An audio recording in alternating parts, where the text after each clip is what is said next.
All right. And then Hannah, you'll introduce Christi. Right. Give me just a second though. No worries, no worries. We're gonna go live here in just a moment. So everybody smile and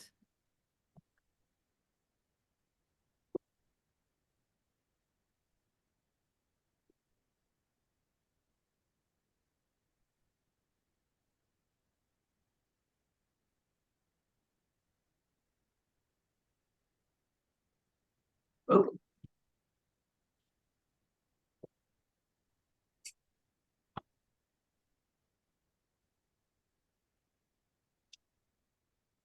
Oops.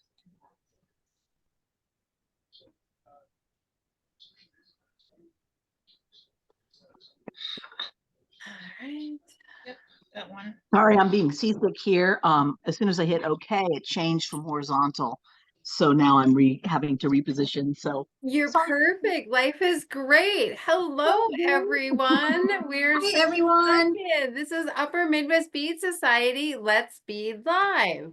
I'm Rochelle J, and we have so many exciting things for you to share today and learn from Christi Friesen. And we're just excited. First, we have just a couple announcements from our president, Jan. Hey, welcome everybody. Just a reminder, this week is our bead retreat. Reservations are pretty much closed at this point because we've already called in our meal count. But for day trippers, we could still fit some people in. So Grace Enevo is our contact there if you have an interest in coming up for a day. And that's the bead retreat is the 20th through the 24th, next Wednesday through Sunday. And it's at Camp Wapagossett near Amory, Wisconsin. So it's a close drive to the Twin Cities. So that'll be fun. The other thing is we're doing a project called Raid Your Stash, kind of going into your stash. And if you're like me, I have lots of things in my stash that I know I will never get to. So I'm going to go through my stash and figure out the things I'm not going to use and donate them to the Bead Society, who will in turn use them for gift bags at a retreat, at our 35th anniversary party, which is coming up this October, and we'll maybe sell at the Twin City Bead Bazaar in October. So if you have things that you want to donate, you can donate them to any board member. You can, and also on the website, we have the information where you can send them to Doris Coghill. She's been kind enough to collect them. And I think that's it for me, Rochelle. Thank you so much, Jan. And then we have Hannah Rosner to tell us about some more upcoming wonderful events. Well, of course, we have Christi today, and we'll talk about her in just a moment. But I wanted to invite you guys to join the Upper Midwest Bead Society if you're not already a member, because we have monthly meetings with all kinds of national and international artists. And on April 1st, our featured speaker is going to be Joyce Scott. Joyce is coming to us directly off of her 50-year retrospective at the Smithsonian Institute.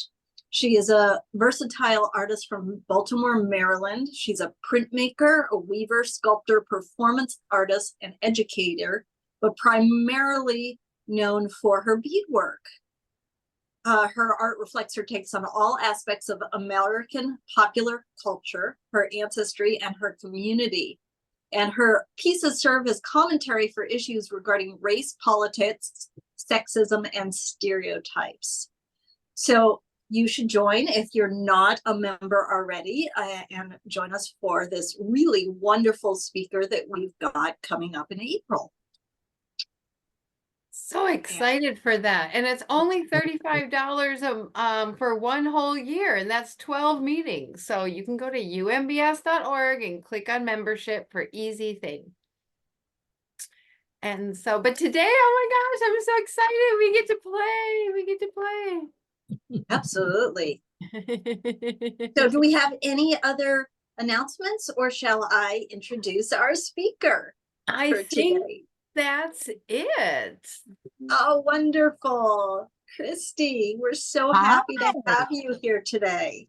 Hey, you guys, please forgive the crazy little tech. I'm at my kid's new house and I've cobbled together. I don't have my usual studio with I have an arm from above, so you have to kind of look through all my technology, but we're still going to create just as much. So Oh, that this shouldn't be any sounds trouble. fabulous. Yeah. Well, Christy is an award-winning artist. She specializes in polymer and epoxy clays, and she embellishes them with mixed media. And today we're going to be using some bead soup to make some wonderful things. And I've been watching her work for years through Bead and Button and all kinds of juried shows and exhibits. And she has written 12 how-to books on creating with polymer clay. So today we're going to do something with Apoxiesculpt, right? Exactly. Yes. Oh, so exciting. All right, well, take it away, my friend. Oh, thank you so much. Well, first of all, just a big hi to everybody. You're looking at my workstation right here because my sound comes from there, even though my blabbing is from somewhere else. But we're going to be using Apoxiesculpt, and I think you guys are mostly aware of this. It's a two-part putty, and this is how it's spelled, and it comes in various sizes. I tend to use this 1 pound size. It even comes in larger sizes, but the reason why I'm finding it so exciting to use and why I want to share it with you guys is if you're a beater already, my guess is you have 40,000 buckets that look like this, or a whole bunch of little vials with a few beads left from whatever your last thing was. And you're like, what am I going to do with those? So often bead embroidery uses some of those extra pieces. So think of this as almost like a way to do bead embroidery, but instead of having to sew, you're just shoving it into putty and you're done, which is pretty exciting, right? I mean, that's kind of a fun way to look at it. It's like all of the beauty of layering beads in a mosaic style without a lot of the sewing part, which can be a bit more challenging going through the leathers and all the stuff.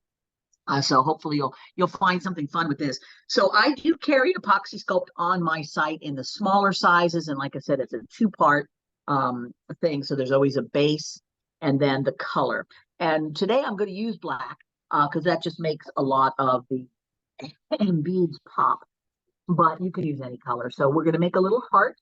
Now I'm going to make it large enough to be a wall piece because I love to put things on the wall. That's my favorite. But obviously you can make this into a brooch or a pendant or a focal piece or whatever the heck you want to make it into. And I'm going to use the black, but you could use anything. And it's very simple.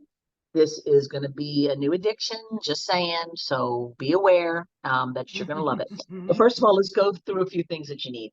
So we have the Apoxiesculpt, right? Whatever size, whatever color. Then you need some kind of a non-stick surface to work on. Now I've got these silicone sheets, like, you know, the baking sheets that you can get.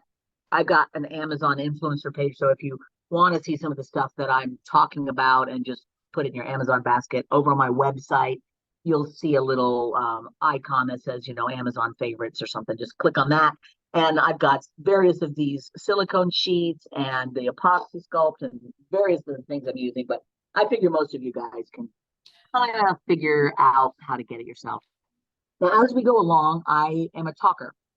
Big surprise. So, of course, you guys that are monitoring all of this, if somebody's got a question, just tell me to shut up or interrupt me to get the question, because I don't always leave a lot of natural pauses. So I fully expect for you to yell if there's a question, okay? You're going to need some latex or nitrile gloves. That's just to mix the epoxy clay. It's a two-part putty, but it is a cement. And I always feel like you want to minimize how many chemicals are you exposed to your skin without wiping it off, or, you know, just in general, we minimize our chemical exposure. It's considered a non-toxic. This is low or no odor. I've never really had an odor with this brand. I love it because we've got an hour to an hour and a half work time of sticking in all of our little bits. So it's really great. But you'll need that. I'm going to have just a couple of spoons to scoop things out with. And then it's an assortment of goodies.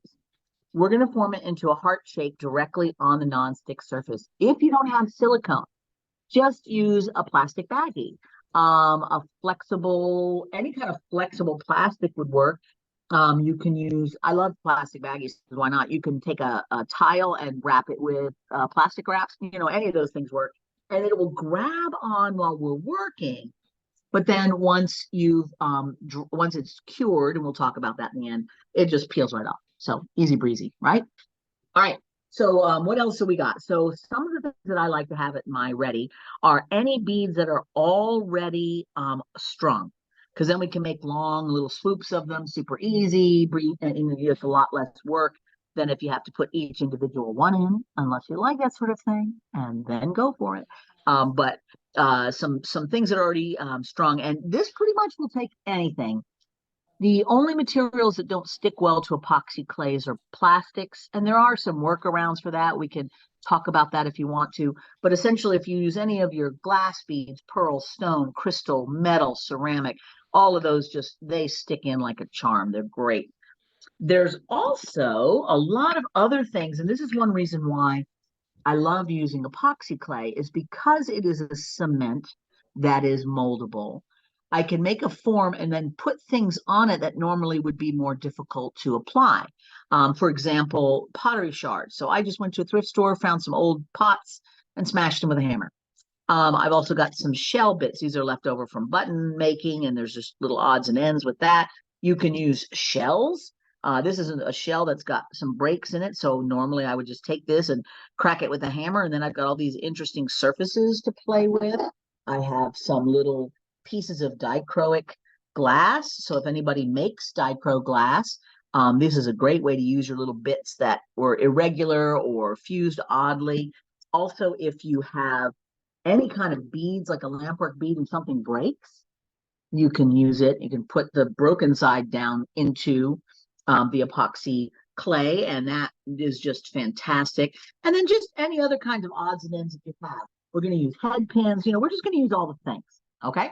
So does anybody have any question right yet before we just jump into mixing it up and getting started? All right. So I think we're good, right? Okay. So what I'm going to do is I'm going to, and I'm assuming everybody is here, right? We're good. Can everybody hear me? Oh, yeah. Okay, good. I'm sorry. Okay. It's like most everybody's image is blacked out. And I thought, oh no, maybe I'm just rambling off forever. And No, we just didn't want anybody to distract You're us so from you, great. because Okay, we're all good. at home, busy mixing away. Okay, We like to eat things. fantastic. Sometimes the dogs bark. So not only do I go black, I mute. Yeah. Thank you guys. Because I was wondering, oh no, did I mess up this technology already? Oh, so what I'm going to do now is I'm going to take equal portions of my Apoxiesculpt, okay? And I'm just going to scoop some out. And like I told you, I'm going to make a fairly large heart just as like a wall piece, but you can always make kind of a small one and then add to it if you want. So what you always want to do is mix up the amount of clay that you can utilize in about an hour. If it gets to be too much, then it's going to start getting hard, and it's going to you're going to be like racing to finish, and you start panicking. So if you don't know how much that is, then just start off with a small heart, because you can always add more. So I'm actually going to make this smaller. This is 1/2. So I've pulled out half of what I'll need, and then I'm going to scoop out an equal half on the other side.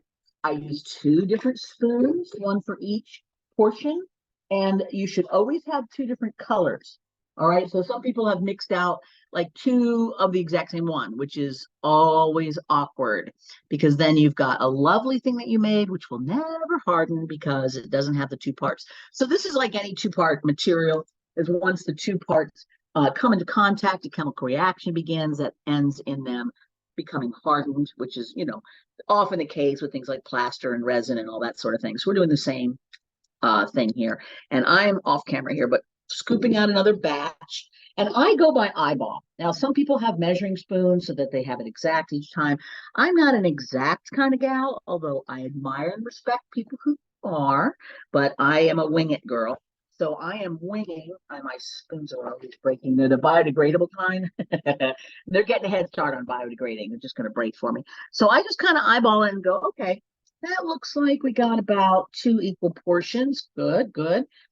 Now you just mix them thoroughly together.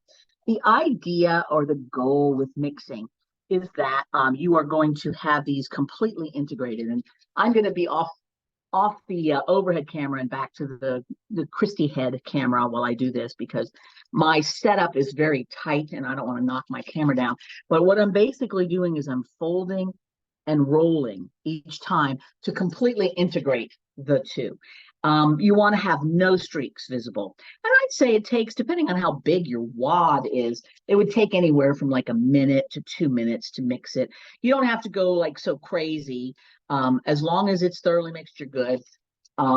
If you go longer, what happens is the clay, just through friction, tends to get a little warmer, which means it's going to cure a little faster. And since I like having the maximum amount of work time, so you can see how this is going here, I don't want to overdo it, but you don't want any streaks. So that's why as I mix it, I kind of flatten it out to look and see if there's any streaks of the unmixed colors. Okay, it's as simple as that.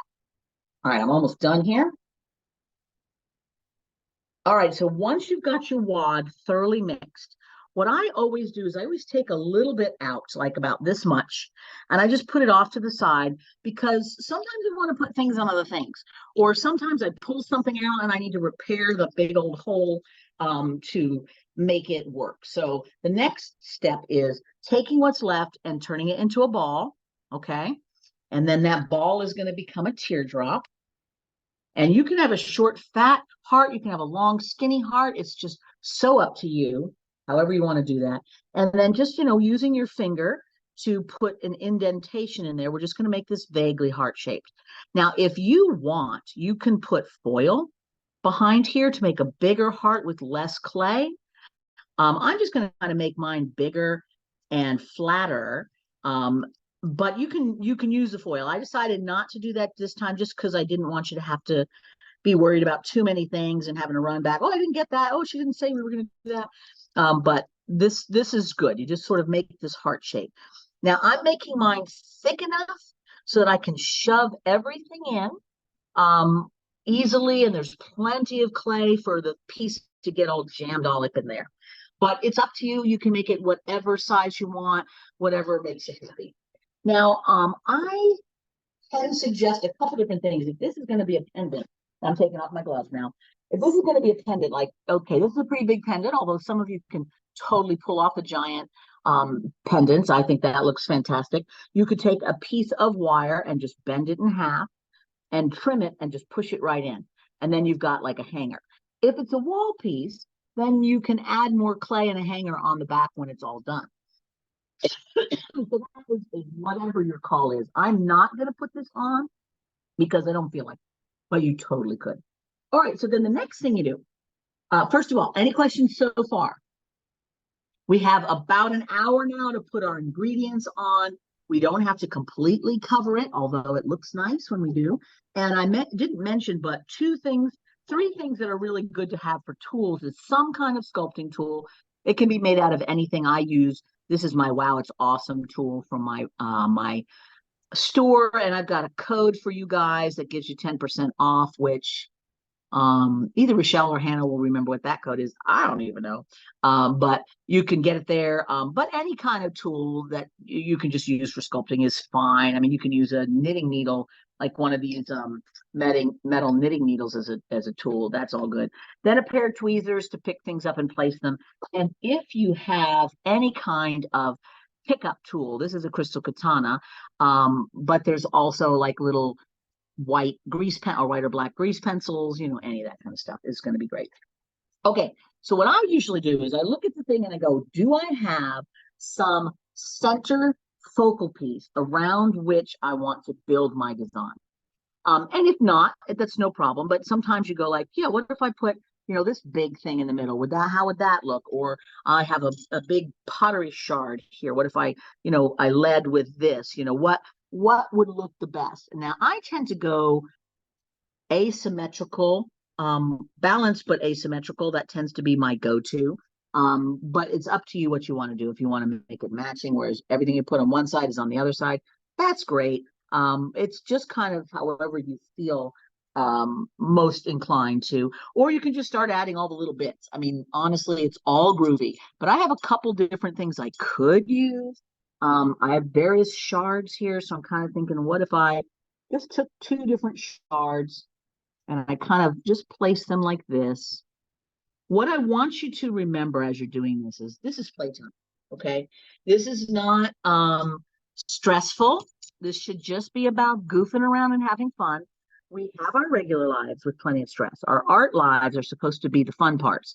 So just enjoy this as much as you can with what you have on hand and make it as fun as you possibly can. So the next thing I'm going to do is I have this nice little strand of pearls. And I thought, well, let's see how those look. So I'm going to cut off this one end here. And if I have my scissors, that's helpful, which I don't know. To use my wire cutters like a dork. I don't know where. Wait, I know where scissors are. Hang on. Hooray, scissors.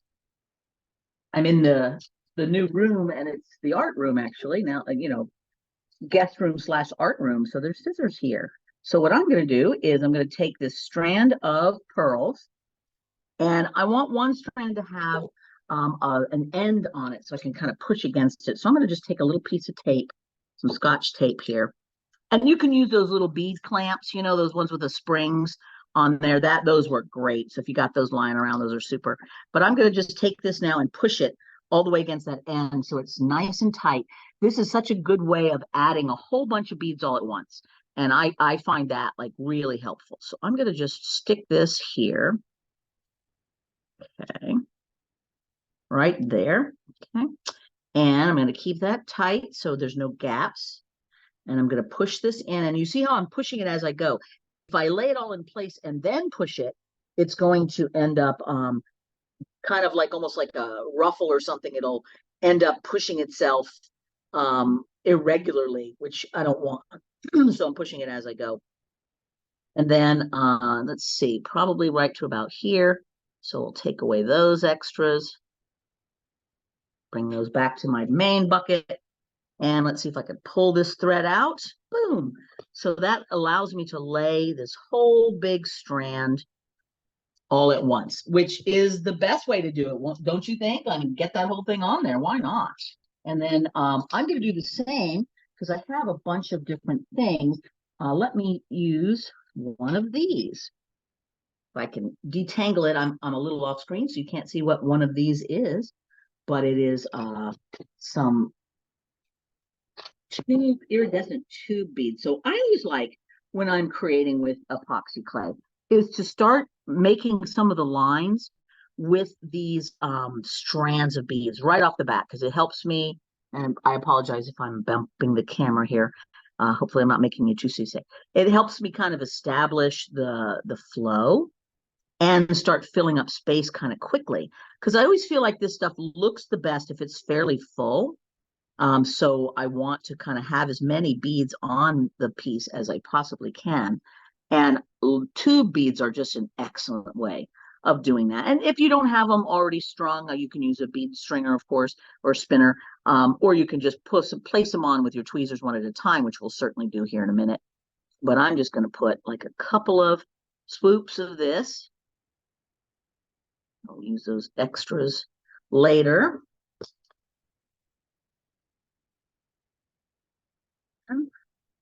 So you see what we're doing here? We're just sort of building up a flow on this. Okay. Now, anytime you have a line that is not as rounded as you like, that's where I use these little sculpting tools to kind of push things where you want them to be. And that will kind of help, because you want to make those lines nice and fluid. One reason why I love hearts is just because it's got such a beautiful flow to it. It's rounded, it's pointed, it has wonderful symbolism that everybody can enjoy. If you sell your items, hearts are always a good seller just because they're so universal. And you see what I'm doing here is I'm just using my tweezers for a little bit of placement. Maybe I've got room for one more. So this part becomes like a puzzle. And like I mentioned, the bead embroidery analogy there, it's very much like what you would do if you were doing bead embroidery, is you're just trying to fill in all the gaps logically and smartly and beautifully with your materials that you've chosen. And that's what I'm going to do right now. And sometimes I try to put something in and where it's a little bit too big. My suggestion there is if something doesn't seem like it's going to fit, shove it and see if it responds to shoving. And then if it doesn't, you can take it out and try something else. But I feel like shoving is always a really good first try. That's my go-to in so many of life's situations. Gentle shoving, gentle persuasive shoving. So now I'm starting to use my little seed beads. So I've got some piles of little seed beads here, and these are really good for filling in the gaps. So this is where it starts becoming very much like mosaic. So you can see what I'm doing here. I'm starting to incorporate all these little bits and pieces, making them all look like they belong in this piece, playing with the lines. I'm kind of digging around off over here to see what I've got. I've got some of these little fun things, and you notice I've used a lot of brown and green. So what I suggest is, and these I just added to my website, these little green rings there. I found them here at a kind of cool little art repurposing place in Eugene where I'm at the moment. And I love them because they're weirdly irregular green rings made out of glass. So they're just really super. So I bought all the ones I could find and I've put them on my website, but they're a really great way of filling up space. But anyway, what I was saying was that, before you get started, when you are dragging all your stuff there, what I find to be a really helpful thing is to kind of go and get all of your colors first, all of your ingredients, so that they all match. They all not match, but they go well together, right? So in this case, I'm using greens and turquoises and browns with, little pops of iridescent over here, right? And if you gather up your supplies before you start and they are all happy together, then it doesn't matter what you put on where, it's going to look good, right? If you have every single bead in the universe, then you've got to make design choices on the fly, which for many of you is no problem. You can do that. It's great. No worries. But for some people, that could be stressful. And then you start panicking because you're running out of sticky time, because it's like, oh no, my clay is drying. Oh no, oh no. Don't worry. Worst case scenario, the clay dries before you're finished. You mix up a little bit more, and those spaces that you didn't finish are going to be a little bit higher, and you just incorporate that into the design plan. There's always a way. You don't have to worry about it. But if you can make your choices before you start, and you can make everything sort of fit in nicely before you even begin, because they all go together well, then that's just easier.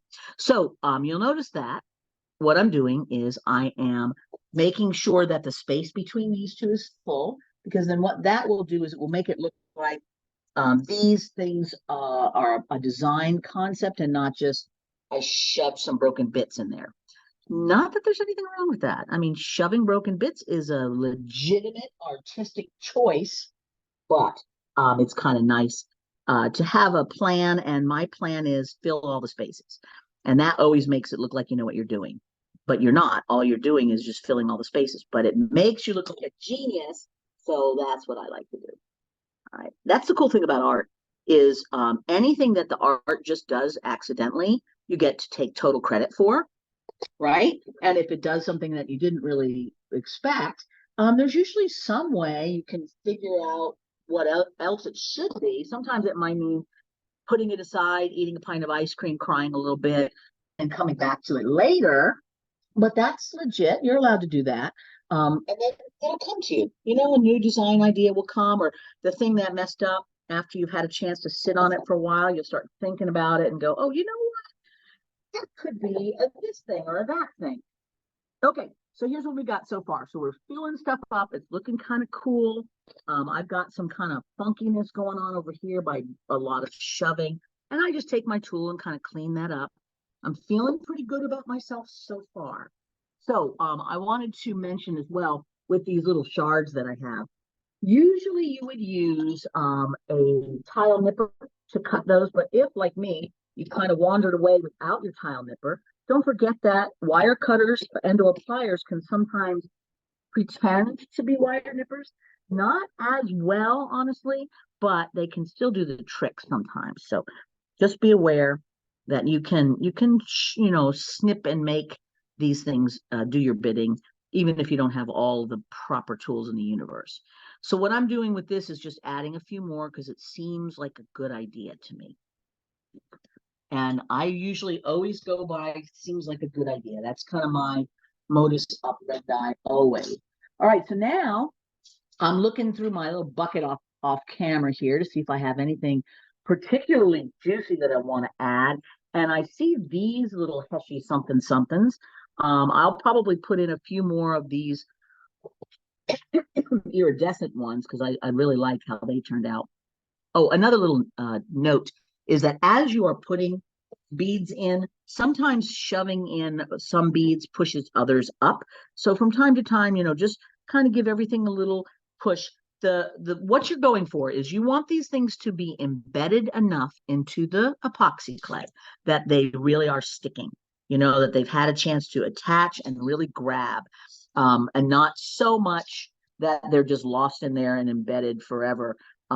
So somewhere between lost in the goo and floating on the surface is perfect. So I'm gonna just do this, and now I think these are I don't know what these are. They feel not quite like a jade, but maybe a something. I don't even know what these are.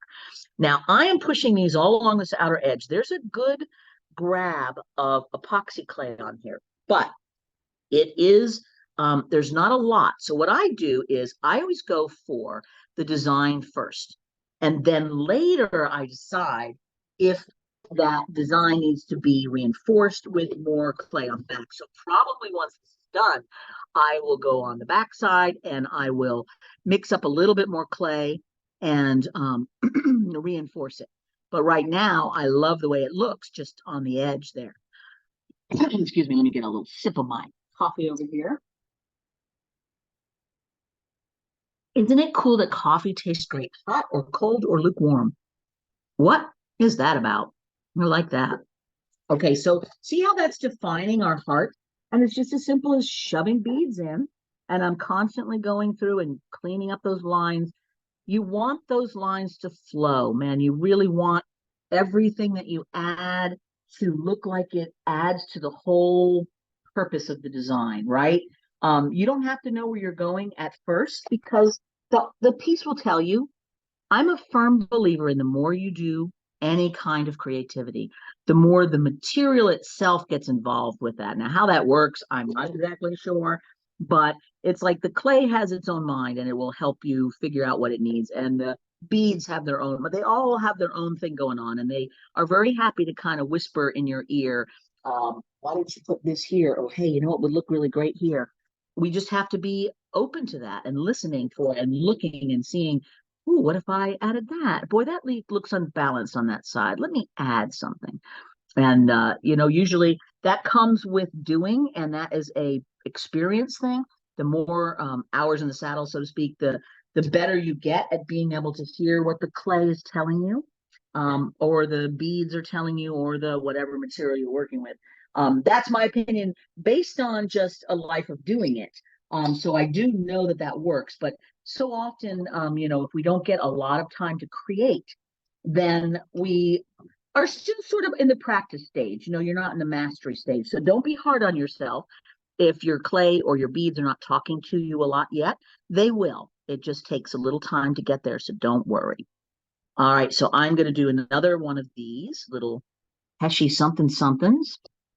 And whoa, sorry. Knocking into myself. There we go. Okay.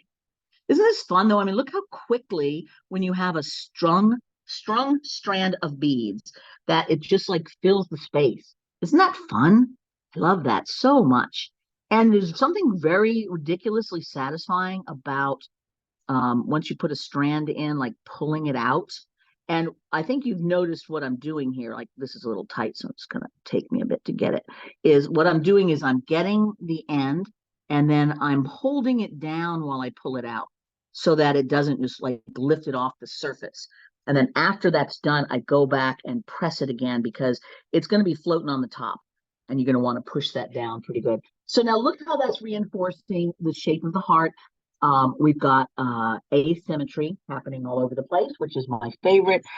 Everything is making an interesting shape, but it's not matchy-matchy. Something like this where it's covering over something that exists, I got no problem with. I think that's kind of fun, and sometimes I like doing that. That may bother you because I know some people like, oh, that you just covered some things you did. It's like, yeah, I know, but that's all right. If I had known I was going to do it, I would have chosen differently, but I didn't know, and it's all right. But that's up to you. You might go like, well, I can't abide that. I got to go take those beads out so they don't get wasted. That's your call, baby. I'm totally understanding either way. All right, let's put this in here. Now, I had some of those lovely little dichroic bits. I'm going to get those out next and put those in here and there. Get another one of these. I love tube beads. Whatever you have in your tube bead stash, you are like in the zone if you've got a lot of tube beads because they just make the lines, they make the flow. They're just the bestest ever. Okay, so here's my weird little dichro, and the coolest thing about dichro is that when you, and the same works for opals, I got lots of opal chips that I use too. When you put this against dark epoxy clay, I mean, it pops. Okay, here's one. Let's put this one over here because it's that dark underneath, so it allows it to illuminate back up, which is just super duper fun. Let's put a few of these in and see what we got going on.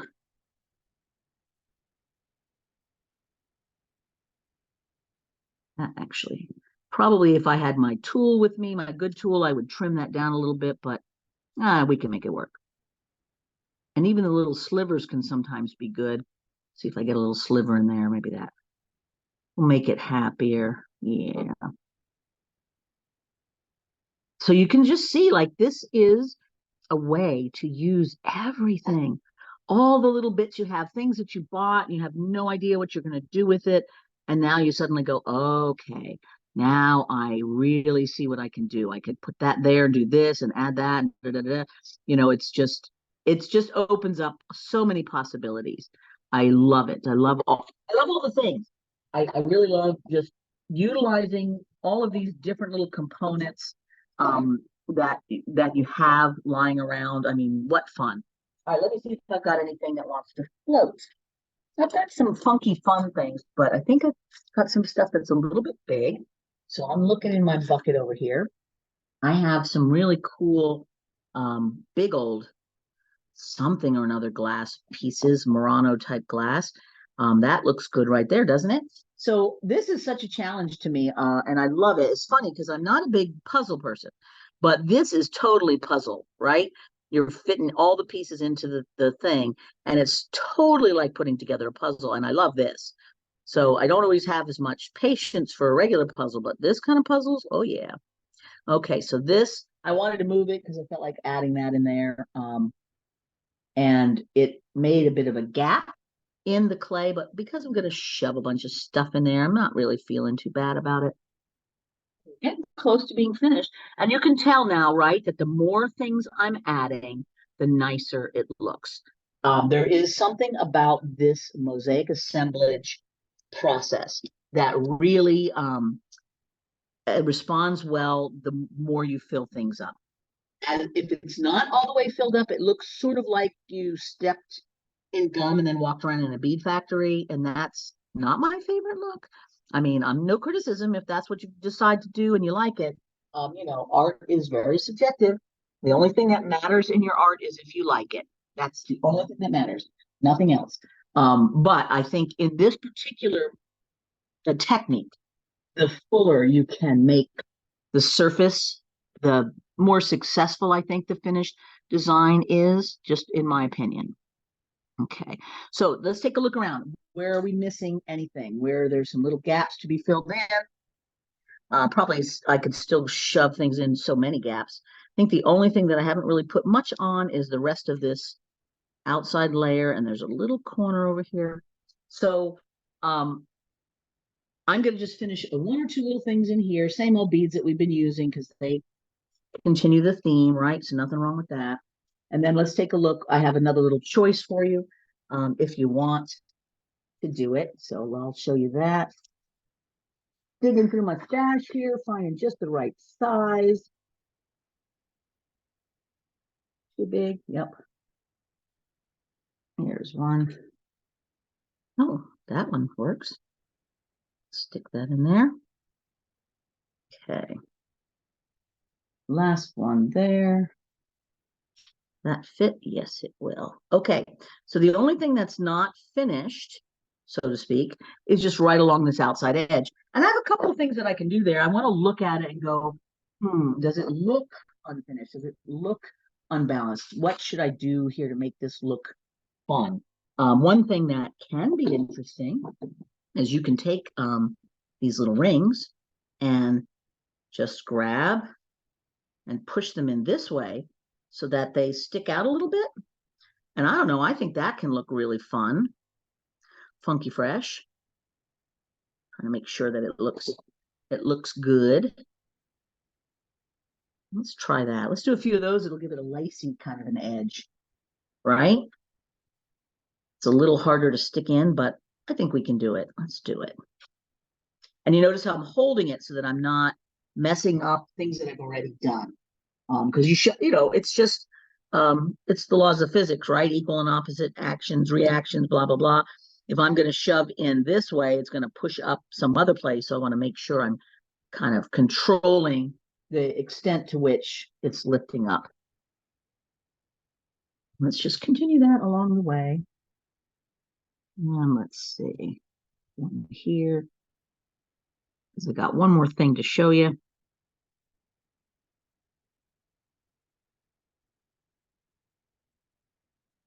So my clay is starting to get just a little bit more hard, not hard, but less sticky, so it's not shoving in as much as it did previously, which is fine, no worries.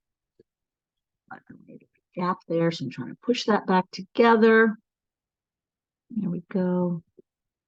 Let's do one more.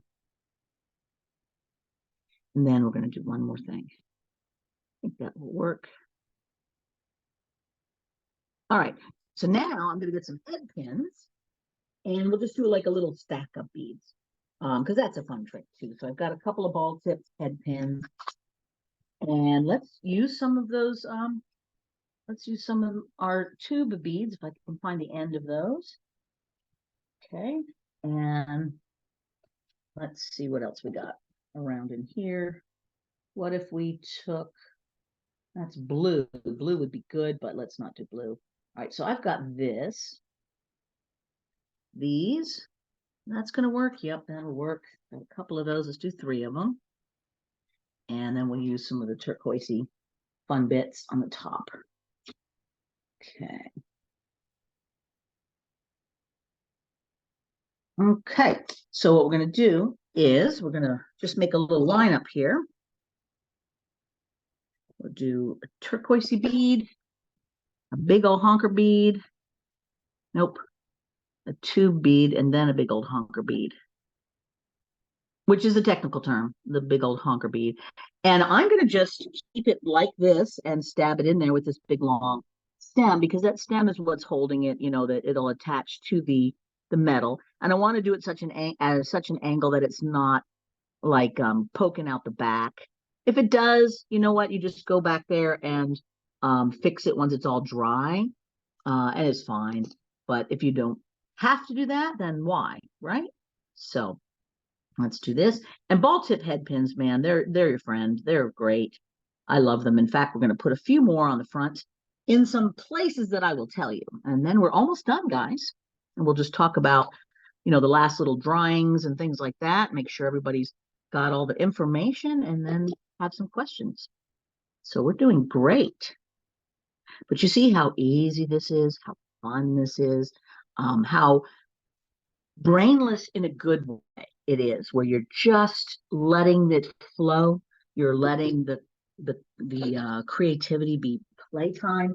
I think we often do some of our very best work when it's just in flow and in play, because I think if we don't if we get too stressed about it, that kind of shows up in our work. And then we don't like it so much. And, that's silly. All right. So see how I made that one just a little bit shorter because I could. Let's fix the angle on this one. Okay. So there's a little bit of something there. I'm going to just take some head pins, not head pins, some tube beads, and just stick them in like this. Tube beads are like, man, they're my go-to. They are just so versatile. You can just do so many things with them. Isn't that fun? So I'm grabbing it by my tweezer. So I'm writing a little hole part, and then I can just shove them on in. There we go. And I can put in more if I need to. So now the last thing I want to do, actually, I might put one or two down over here. I'm always looking for the balance, trying to make sure it flows. And let's see if I want to add a couple more sticking out things over here. That seems good, right? Okay. All right. So now I'm looking it all over. It's like, is there gaps? Is there anything that I haven't finished? I can see that I got a little bit of something up here. So I might just put a bit more of this to cover that up. I also can use this if I wanted to create something that sticks up above, but I'm not really seeing any major need to. But what I am going to do is just show you that head pin trick that I was talking about. And that is, always save your little head pin nibbles too, by the way, because you can use those just as surface decoration. Like you can take a bunch of little wire bits left over from head pins and just create a whole mosaic with them, and just put them all over the place. So my apologies, hope I'm not making you too seasick as I bump into my equipment. So now I've got this little bit of a head pin here, and I'm going to just put it in one or two of these beads. So that will sort of echo what we've got going on over there. And you can put it in as many or as few as you want. I think that kind of finishes those up really nicely. So that can look really great. And then like I mentioned to you, the last little thing is right here. So I might spin this around so I can get to this top half. Come on, you. Let's scooch over here. And it always is helpful to kind of turn things around and make sure that you're looking at it from all the different directions and that it is what you want it to be. Because otherwise you might think that you've got it all done, and then you actually look at it, it's like, oh shoot, there's giant gaps over here. What was I doing? And that happens. So if that happens and you really mess up and you forget, just when you're ready, just mix some more epoxy clay. Epoxy clay, you can add more epoxy clay anytime you want. It doesn't have to be thoroughly dried. It doesn't need any a special connection, like slip or liquid clays, something like that. It's just epoxy on epoxy all day long, no problem. So you can just keep on working whenever. You can do it immediately, while it's still wet, after it's wet. If you work with a polymer clay, you can put epoxy clay in the oven. As long as it starts to set, it is good to be stuck in the oven. It doesn't even have to be fully cured. It's kind of an amazing little miracle product. I just think it's like the super bestest ever. I'm loving working with it. So I'm just putting in a couple of layers here because I'm seeing that is kind of a large gap of clay, and I could use a tool and just make some texture on there. But I don't want to. I just want to shove in some of these beads there because I've got them. And as I mentioned to you, just remember that when it's all done, what you're going to want to do is you're going to want to flip it over on that back side, and you're going to want to see if there's any gaps, anything that needs a little extra reinforcement. I'm grabbing a few more of the two beads over here while we talk, and I'm just going to put a few more in this space here. But because typically I keep on creating, even though it's only grabbing into the tiniest little edges.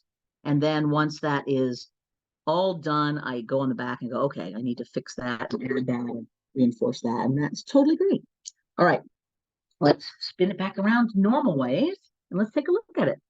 I feel like we've covered all of the spaces. I can see actually two spaces that need something, so we'll get those. I see now that I turned it over. That's the cool thing about turning things over is you see stuff that got missed. There's a big space right there. You guys saw that, didn't you? You were hoping I would not go without seeing that, but good, I got it. And then let's put this sticking up here. Should be room for that. And now, anybody see any other spaces I missed that are really glaring? We can add to them if we need to, but I think we're pretty good. We got almost everything. Okay. All right. So now you've got everything in here. You've looked it all over. You've adjusted any of the lines. You've added everything that you want to add. Everything is looking great. You shoved any clay that's goofy and needs a little extra help. Everything is good. So now what? All you have to do now is let it dry. That's it. It takes 24 hours to completely cure. All right. And once it's completely cured, you should be able to peel it off of the backing.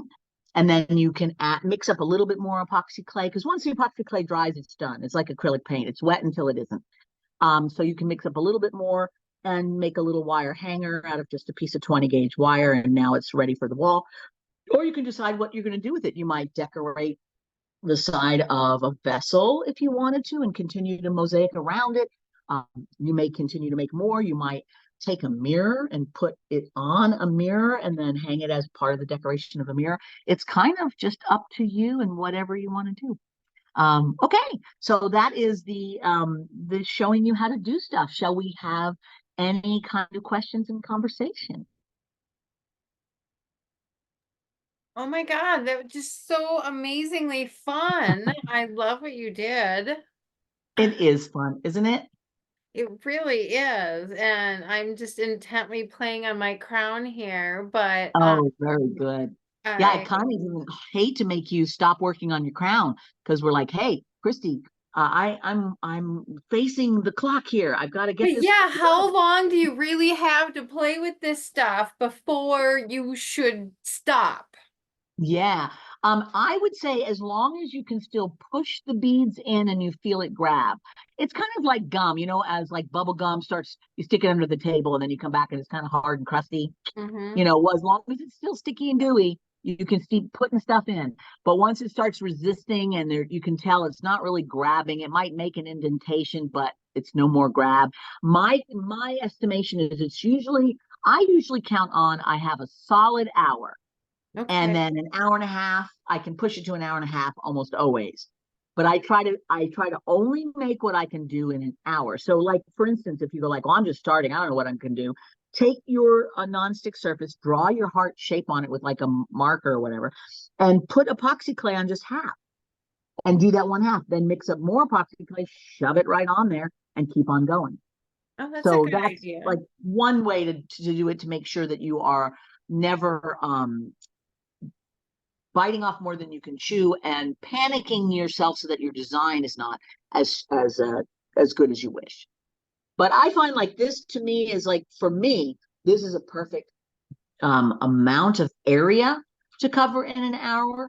But then I'm very familiar with it. For people just starting out, you may want a half to 3/4 of that amount to feel comfortable. As you can tell, we took up our whole hour of just, or maybe more, of filling this up. So it's like, that's what we could get done in an hour to an hour, half hour, hour, 15 minutes.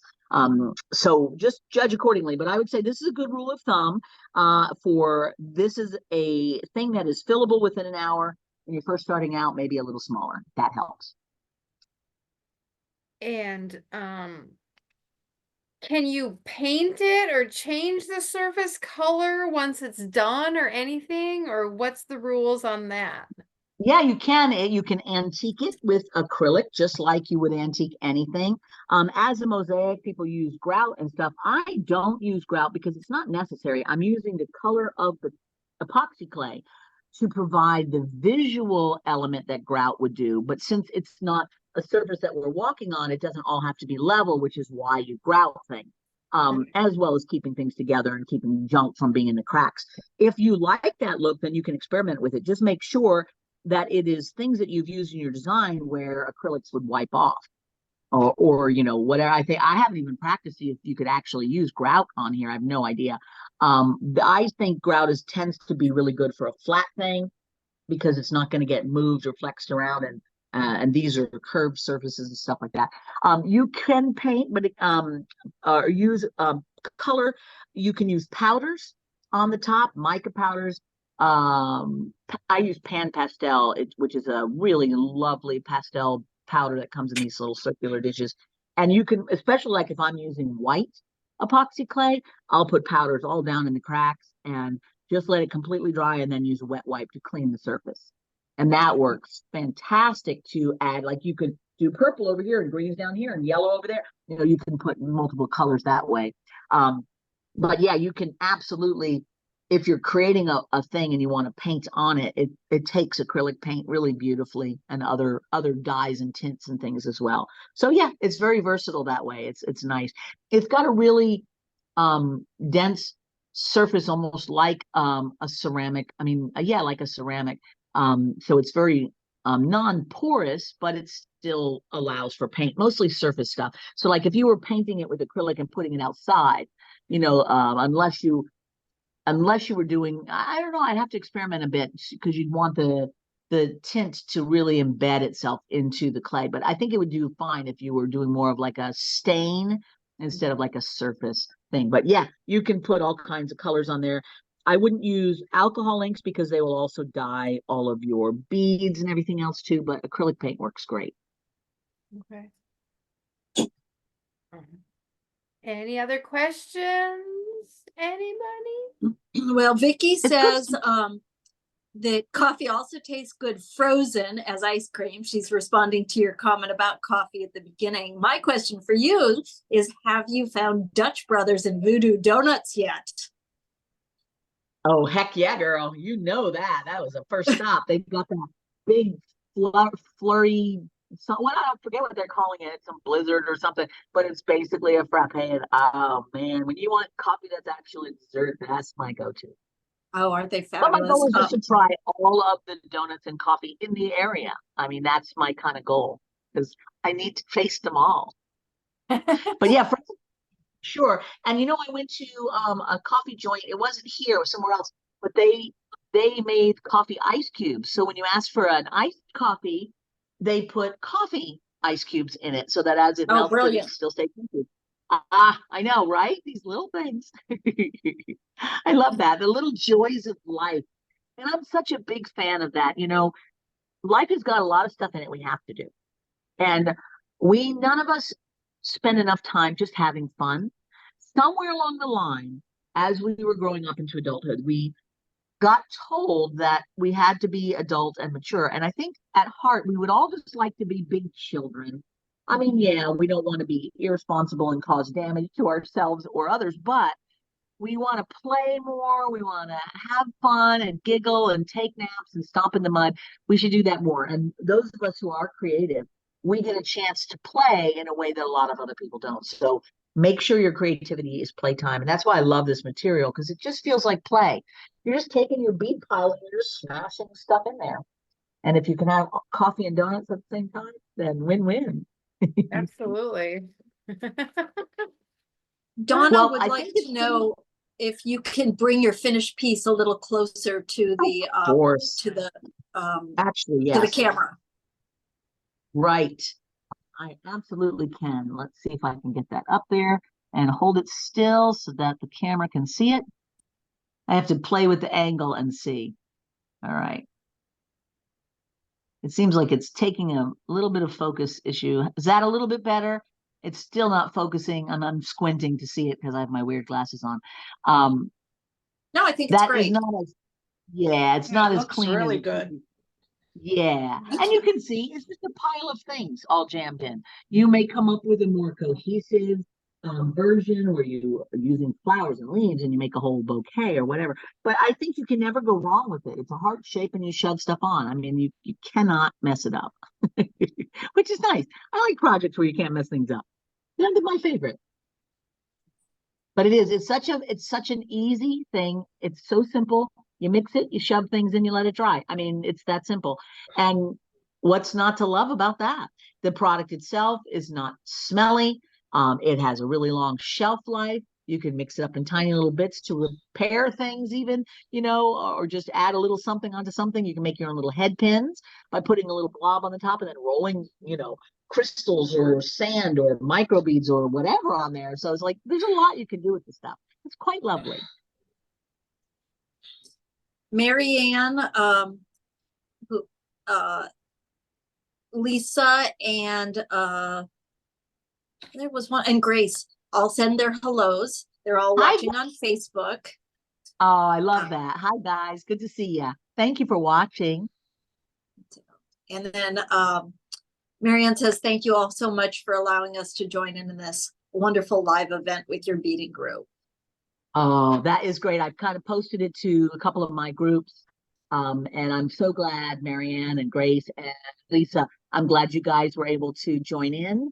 And you guys know on, I don't know what kind of posting is allowed on your site, but on my Christie's Creative Neighborhood public group, please post if you're making stuff as we were talking along here, or you're going to make a epoxy clay heart, post it so we can see it and chat about it and tell you how great you are. I love that.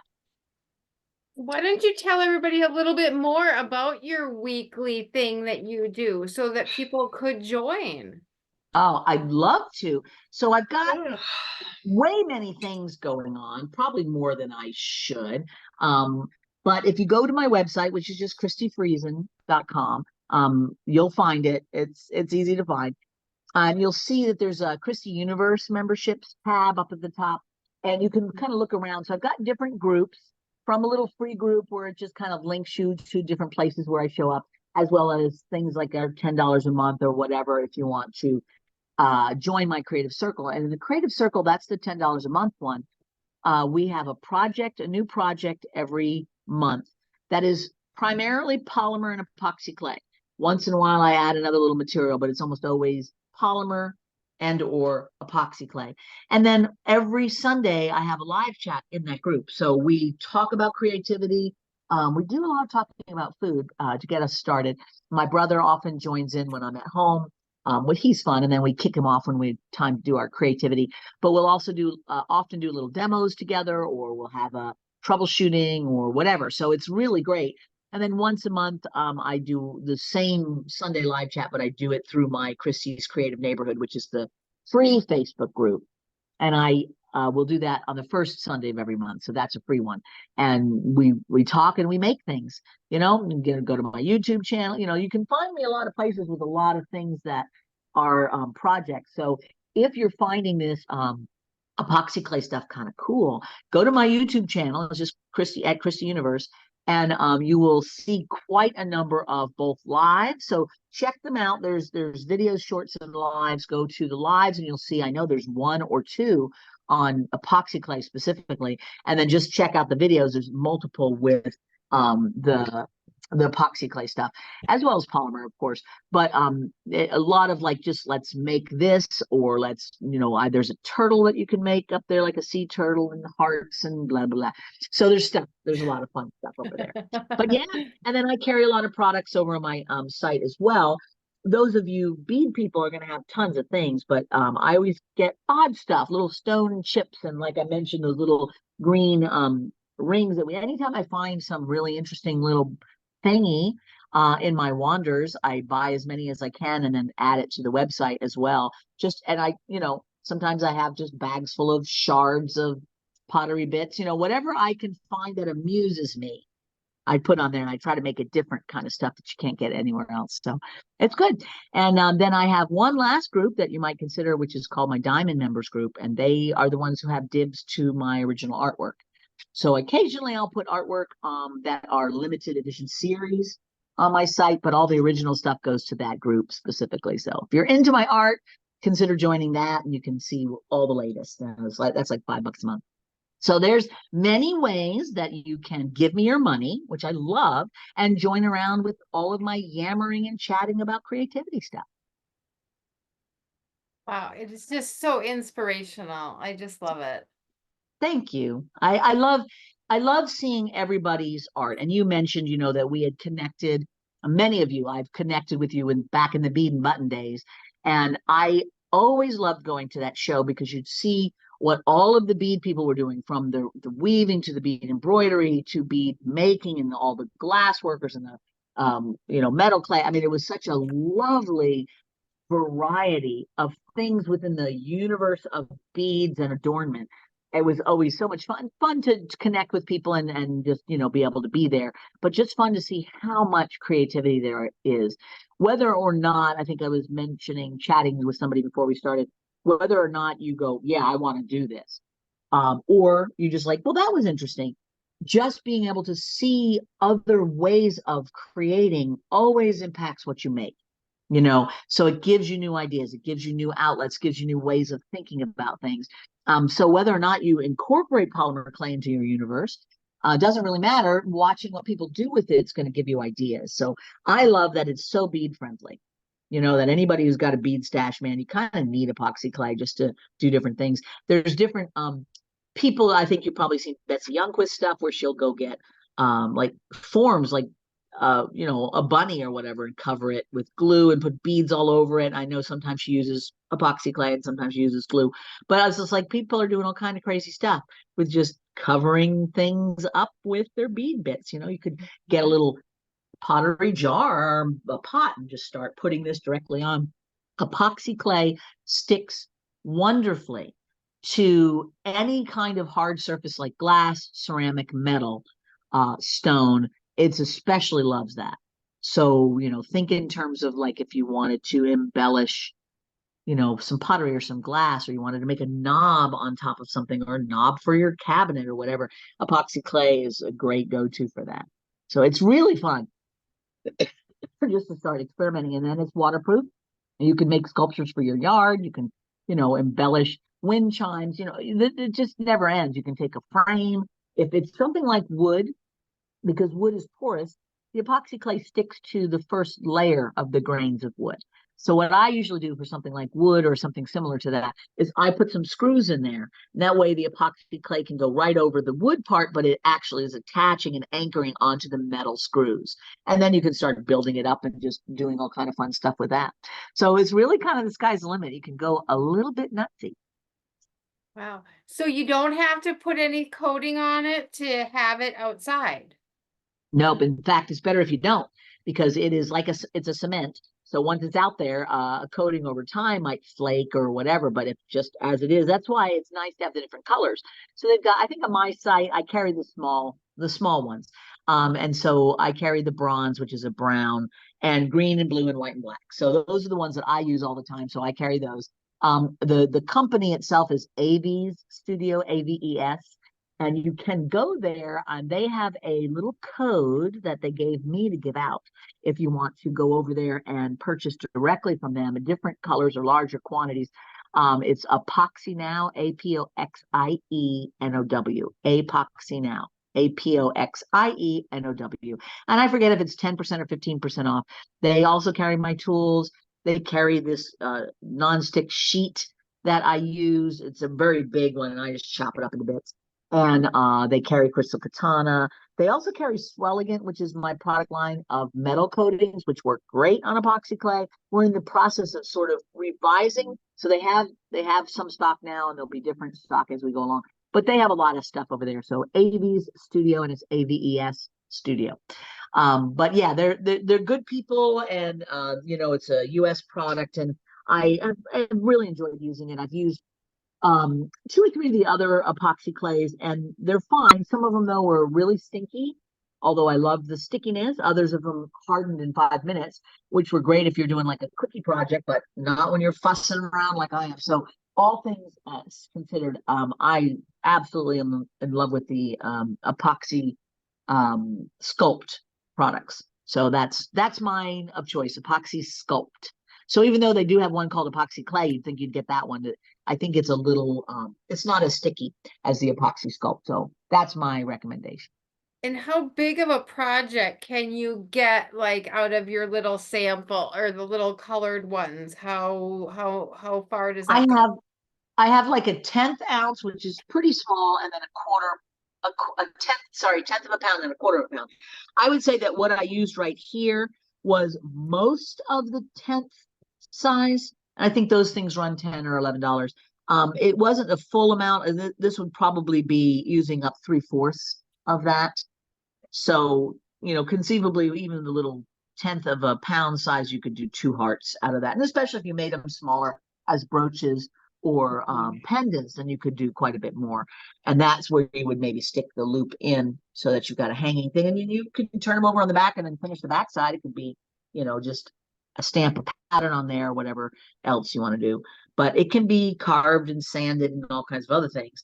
But this is my method of using it that I prefer, just like sticking things in it. So yeah, it's very good. Yeah. And usually what I do with this leftover bits is I have a bunch of little glass bottles, like test tubes and little like insulin size bottle, those little things. And I put legs on with this. And then later on I'll go and add more epoxy clay to that and create like a beaded little vessel with legs. I think that's fun. Or like I said, you can turn this into a shape and cover it with sand. Sometimes I do that and then I incorporate them into other things, or you can put them on the tip of a piece of wire and then roll it in various things, from crushed sand to crushed glass to micro beads or whatever. And then you've got decorative little pins that you can stab into other creations. So use your leftovers, don't, if you overmix, which I always do, make sure you kind of incorporate that into something, and then you have all kinds of other little ingredients later for things. Right. I'll have to do a video on that, like what to do with your leftover epoxy clay that you mixed up too much of, and just give everybody some visuals of do this, do that, do this. Right, because you can't save it. Once it's mixed, you have to use it on something. Yeah, it's gonna harden. It can't be convinced otherwise.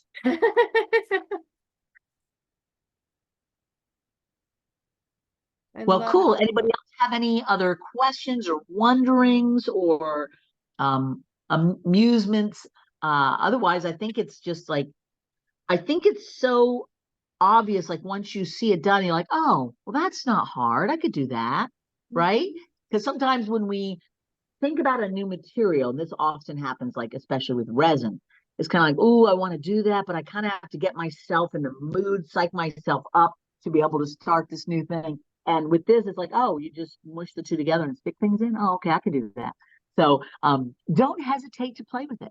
And I got some of these little dishes at, I don't know which way I can see them, but I just found a little set of these dishes. I mean, you can put epoxy clay just on one little corner and make a little cluster. Like if you have a bunch of glass flower beads and leaf beads, you could do a little bouquet off on the corner. And now you've got a wonderful little potpourri thing, or just whatever you use little dishes for. So it's like, there's a million different little ways to decorate your universe.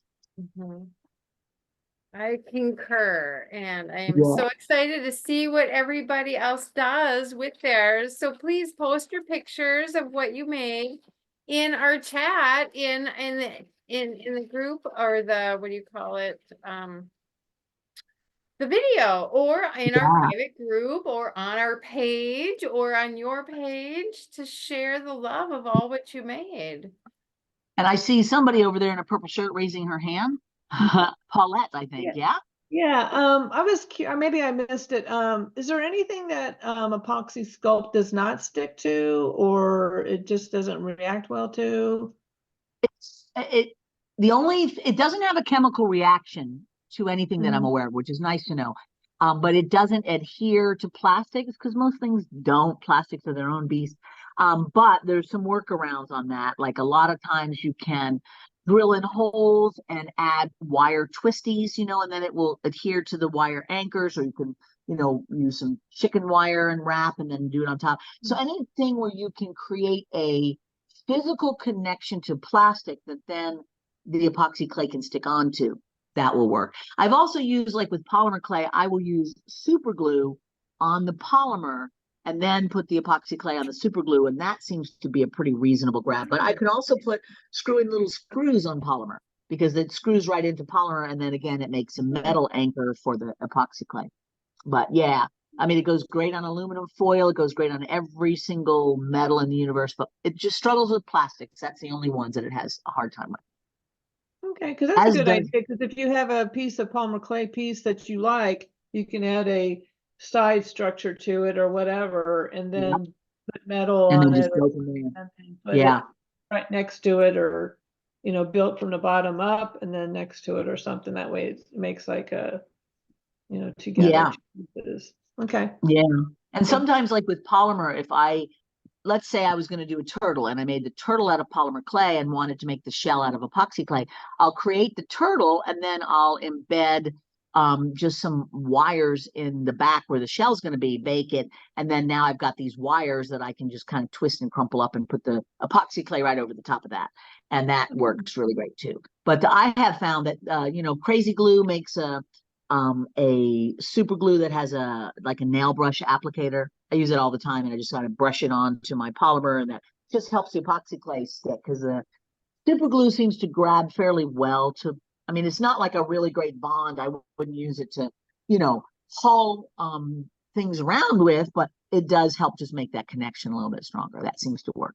But I try to avoid glues whenever I can if I'm making a piece to sell, because at some point glues just lose it. They just do. That's the nature of glues. They're never forever, unless it's something you really wanted to take apart, and then it seems to not take apart.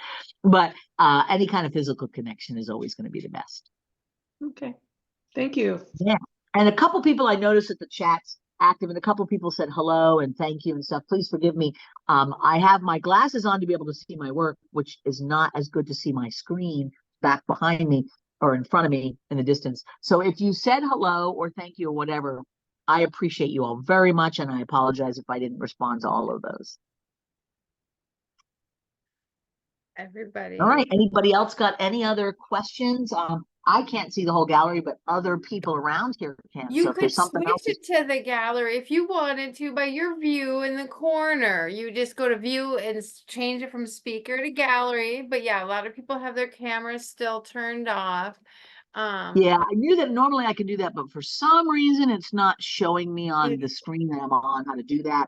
And I feel like as soon as I do that, I'm going to end up turning myself off. So Okay, I'm just going to no let you worries. guys see if It's there's so people that want to do that. exciting. It seems like every time I jump on Zoom, it has some different thing that I can't find the old thing. But that's technology, right? Technology keeps It's going always doing stuff. forward, and I just keep wanting to just sit here and stick things. Yeah, So, it's like you know, this is so much fun. I have to set it down and let it dry though. And I think it's really turning out well. But Oh, I'm so glad to hear that. It is a lot of fun, and it has so many applications. And what I love is that it lets me attach things that I normally wouldn't be able to, like seashells and little bits of pottery and bits of glass or sand, or you know, all of these myriads of things that otherwise you've got glues or you're trying to put them in with resins or whatever, and it's a mess. This is just like you smush it in and it's done. I love that. I like smushing things. I think it's super good. Anything, just don't do this. Are there any don'ts? There are no don'ts. And let's see, Beth says, thanks, Christy, you've inspired me too. Oh, there you are. Hey, okay, I got it. I see all the people. Nice. You said inspired me to get into my studio. Oh, I'm so glad, Beth. And Rita says, thank you. I appreciate that. The website, you can purchase many colors. There's, thank you guys. It looks like I'm finally seeing all of those things. That is wonderful. But no, there aren't really any don'ts. I would say the only thing to remember is that it's 2 equal parts. And it has to be the 2 different, you know, it comes in a 2-part set. Make Part sure you A get the and 2 part B. parts. Yep, A and B, and mix them thoroughly. And then that's it. I mean, really, you can't ruin it. Once you've gotten the 2 parts and mixed it, the rest is just shoving things in and having fun with it. You can't mess it up, because even if you did something and you went, oh, yikes, then you just put another piece on top and you just, now that part is a sticking out part. So you really can't go wrong with it. It's a lot of playtime. And I just want to encourage everybody for that, is that I give you full permission, if permission is needed, which it is not, to play and to enjoy and to don't worry about cleaning your house or doing all your chores. Just play and create. At the end of your life, the chores will never go away, but all that time for creativity does. So get the creativity time in first, preferably with a snack. And then whatever time there is left to clean the dang dishes, okay, fine. But it should never be the first thing. Always go to the fun stuff first. Eat your dessert first. That's my opinion. I love it. What great advice. Yeah. Well, thank you guys. I Thank really you so appreciate much. being asked by Hannah and Rochelle to join in and show you how to do this. And I really look forward to seeing more of you interact. And you know, if you have questions, you can always find me over the Christie's Creative Neighborhood or email me or whatever. I look forward to seeing what you make with it and just kind of seeing what you do, because I think you beady girls are going to go nuts. You've got the stash, so let's see what happens. Absolutely. So excited. Thank you so much for Yes, You're thank everything. welcome. you. Thank You're you. welcome. Goodbye, everybody. So I'm going to click Bye. end, and I will see you again somewhere on the internet. Yay. Bye. Bye. All right, then I want to stop.